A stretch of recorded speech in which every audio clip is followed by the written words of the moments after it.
Okay, welcome. Here we are with lesson number 34. I could see peace instead of this. This is just a powerful line. And this lesson is oftentimes paired with lesson number 5. Yes. So in the previous lesson, yesterday, we were talking about the toolbox that you're filling up, this toolbox of really helpful tools, getting rid of the ones in there that haven't been so helpful and replacing it with helpful tools. And this is one that I come back to a lot is lesson number 5, I am never upset for the reason I think. Oh, and I could see peace instead of this. Those two just go hand in hand. And then it says, the idea for today begins to describe the conditions that prevail in the other way of seeing. Isn't that nice?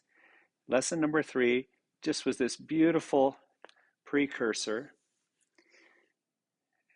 This just reminds us there's another way of looking at the world. And I spoke about the importance of wanting that. At the root of it all is desire. And Buddha told us desire is the root of all suffering. Well, that's true if we desire separation. Because the moment I have a desire for separation, the moment I have a desire to get it my way or have it my way, is the same instant that guilt will be produced.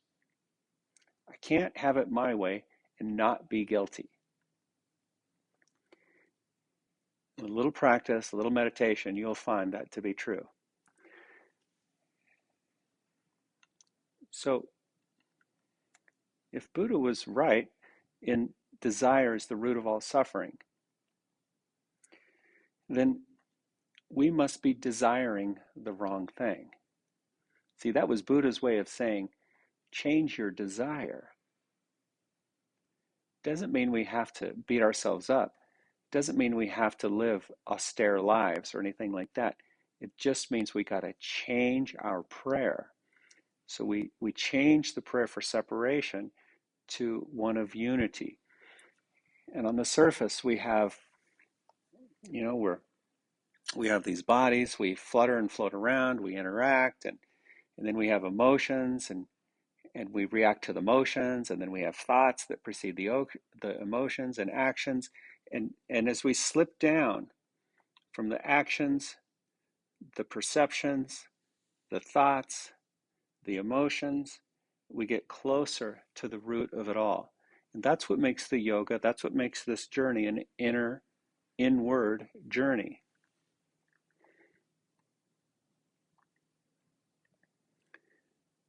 I want to replace my desire for separation, my desire to see through the lens of fear, my desire for suffering.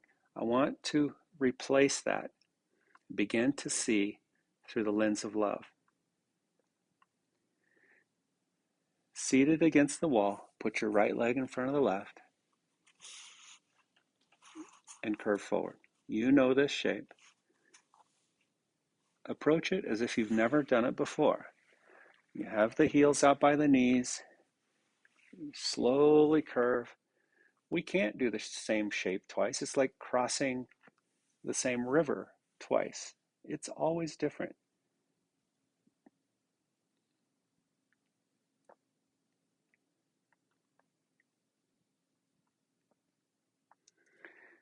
The idea for today, I could see peace instead of this, begins to describe the conditions that prevail in the other way of seeing. Peace of mind is clearly an internal matter. It must begin with your own thoughts and then extend outward. It is from your peace of mind that a peaceful perception of the world arises. Holy cow. And all this time, I thought outer conditions had to be rearranged in order for me to be peaceful.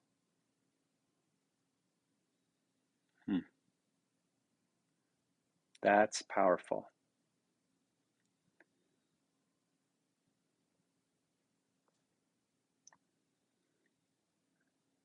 Keep your eyes closed. Slowly raise up.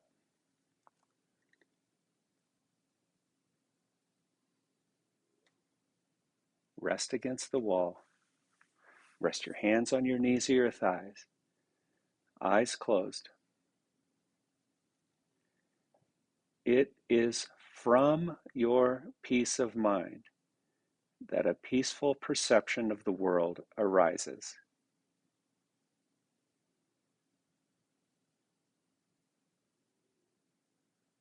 Join with your peaceful mind and gently open your eyes.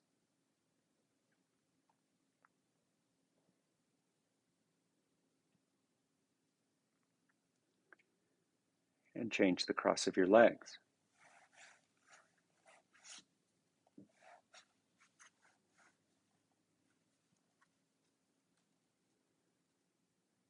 And slowly curve forward.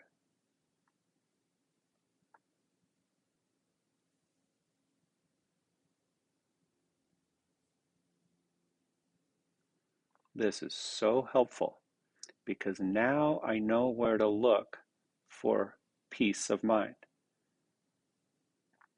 Now I know where to look for the love I believe that I'm lacking. And now I know I cannot fill the emptiness, any void inside, with anything on the outside.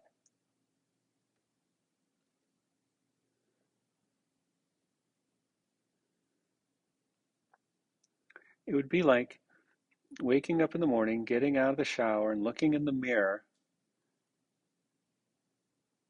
and then trying to fix your hair up or trying to fix something on your face by adjusting the mirror or trying to make something happen in the mirror itself. Only a fool would do that. We got to go to the source of what is reflected. Life is but a reflection of the inner. So we've got to get to the inner. Not to manipulate it, not to set goals and manifest something else the way we want it. No, that would be the errant use. That would just be another form of projection. Keep your eyes closed and slowly raise up.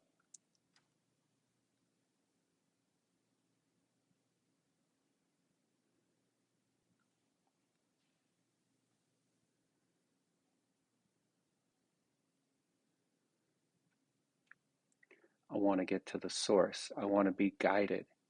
I want to be led from the abundance of perfect love.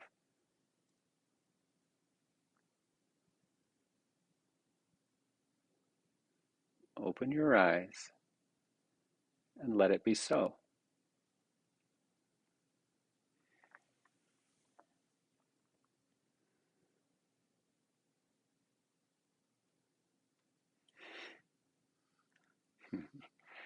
Yes.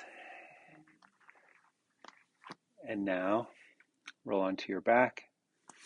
Stretch your legs out, same as we did yesterday. Your head on the bolster, heels on the floor, feet against the wall. Oh, and we're going to be using a strap, so have your strap handy.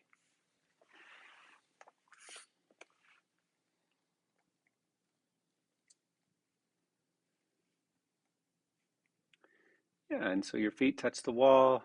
The head is supported nicely by the bolster, and you bend your knees and you inch in a little bit, and you press the belly down, and you get this nice supported quality. Just have a moment like this, held in the shape as a reflection of being held by the eternal hands of love itself.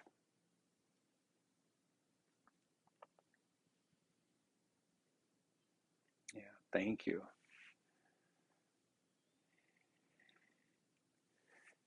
Now, You'll maintain the shape with the left leg. You might lose it a little bit here, because now I'm going to ask you to put the strap around the ball of your right foot.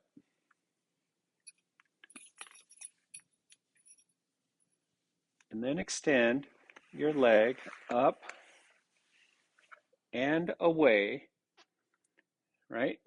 So it's similar to the way we do the work with the strap against the wall.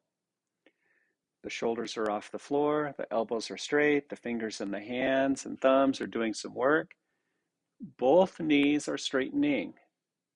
The left knee toward the floor, the right knee toward the wall some. And notice that Lisa she's not struggling. She's not trying to stretch her muscles out. She's not trying to bring the leg closer to her. She's resting in peace, which the Course tells us is a message for the living. We need to learn to rest in peace.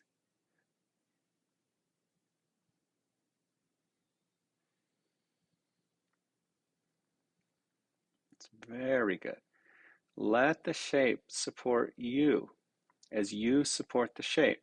You find your way into the depths, closer and closer to the bones. Not by working harder, but by adjusting the shape so it's safe and effective. Great. Now, bend the knee, release the strap, and firm back into both legs. Adjust in again if you need to. Belly and back down, legs strong. Put the strap around the ball of the left foot.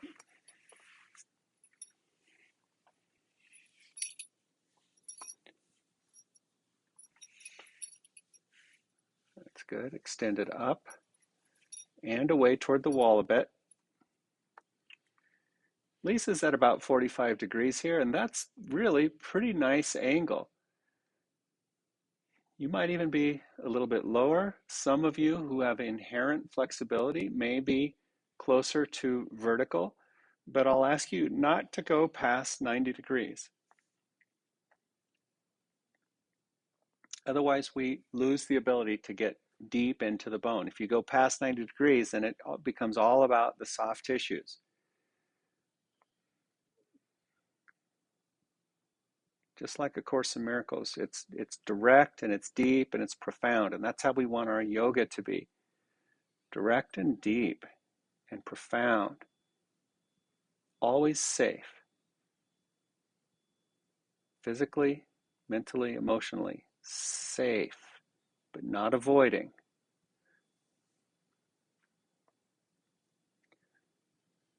The thighs firm.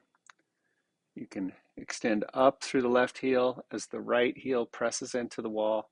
Keep the belly engaged a little bit, low back moving down. Your eyes closed, head rests, shoulders and arms relax from your working hands and fingers.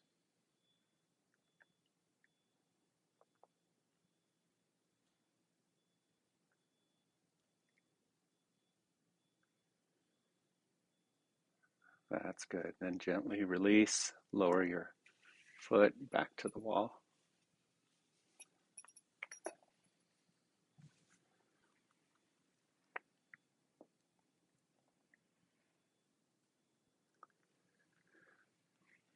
All right, now you're going to bend the right knee. Just watch for a second. You're going to bend the right knee and place the right ankle on the left thigh near the knee. And just see if you can let the right knee drop toward the floor a little bit. Firm into the wall with the left leg. Keep the back of the pelvis level on the floor. And you're going to play with gravity a little bit. Can you give your whole right knee and leg over to gravity? Maybe, maybe not. You got to be sensitive to the feedback always.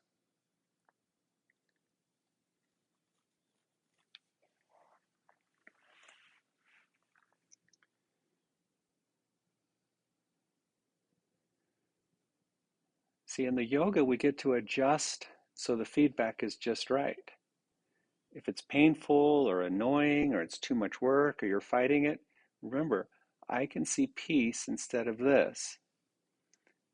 And you have the luxury of making little adjustments so that the shape and your deepest sense of peace are in alignment, even as we approach these blockages and these obstacles, and oftentimes the things that are creating pain in the body, or I should say, miscreating pain in the body. Raise your knee and extend your leg back out, foot to the wall. That's it. Firm the right leg, bend the left knee out, place the left ankle on your thigh muscle near the kneecap.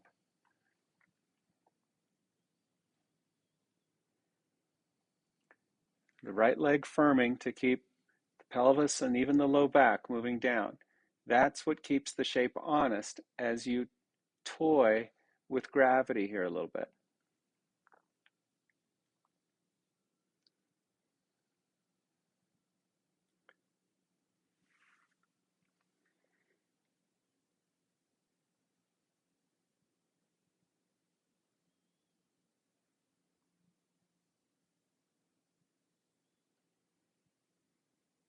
Yep. For some of you, your knee may rest on the floor, but don't press it down. Don't put weight on it. Don't be active with it. If your knee rests into the floor, so be it. You can keep pressing into the right leg. You can keep firming the right thigh.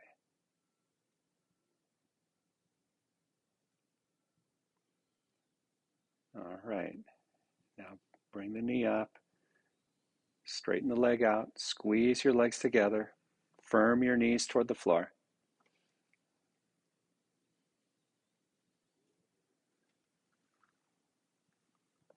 And then push back away from the wall a little bit so your feet no longer touch the wall. And wrap your arms around the end of the bolster, maybe underneath.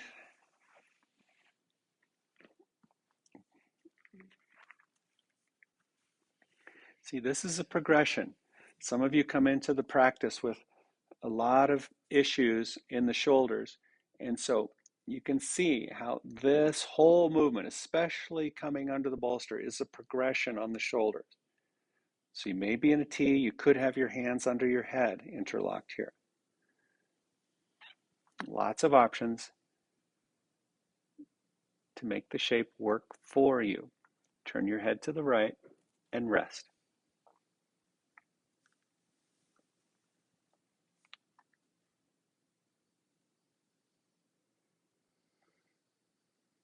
Now, the same way we use this yoga to find the restrictions and blockages and obstacles in the body is the same way these lessons are asking us to find the obstacles in the mind. So for a couple paragraphs here, it talks about how to apply the practice throughout your day. It says in paragraph 3, it says, search your mind for fear thoughts, anxiety-provoking situations,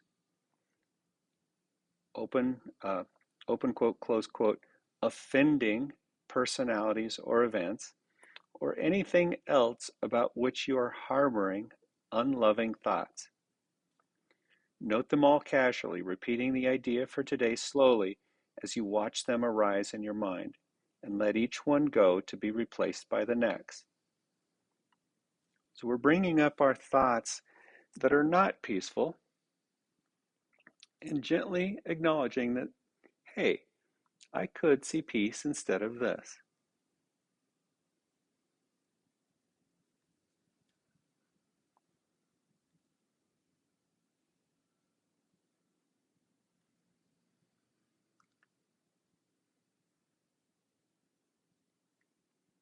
Bring your head back to the center.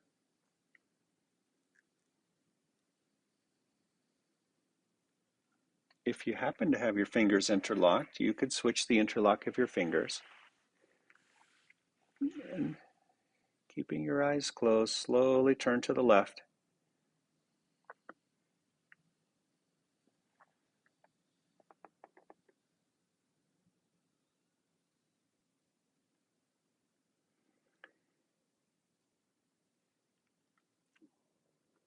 In italics, after paragraph 5, well, it says, if a specific form of temptation arises in your awareness, what is a temptation but the ego's specific desire to make the dream real?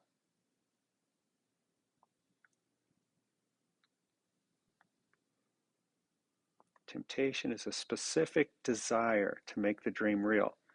If a specific form of temptation arises in your awareness, the exercise could take this form. I could see peace in this situation instead of what I see in it now.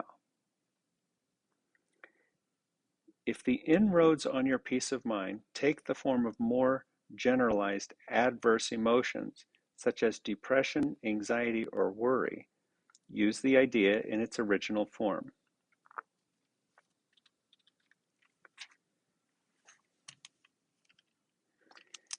It closes by saying, I can replace my feelings of depression, anxiety, or worry with peace.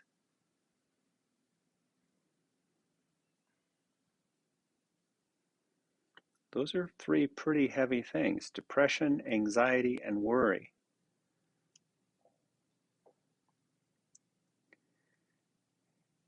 The ego will tend to have us think that our particular version of any one of those things is so unique and so special that nothing can really get to it. Nothing could really solve it. Remember, there's no order of difficulty in miracles.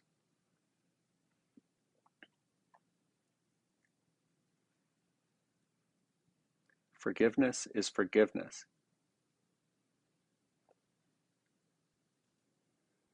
Big depression, little depression, lots of anxiety, a tiny bit of anxiety, a whole bunch of worry, or just a little tiny twinge of worry. Your power to choose peace instead of this is the miracle that brings salvation to you and the world you see.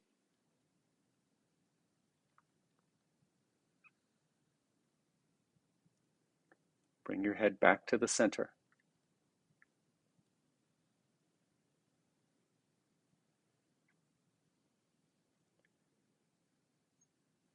Gently release your arms to your sides.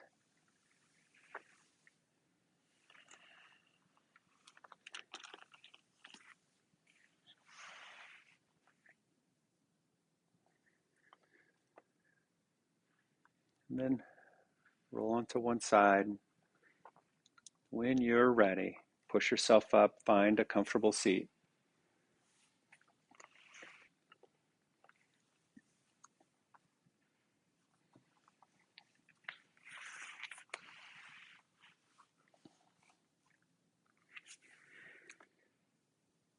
Sitting comfortably with your eyes closed, bring your hands to your heart. An outer expression of this inner mantra, remarkably helpful. I can see peace instead of this.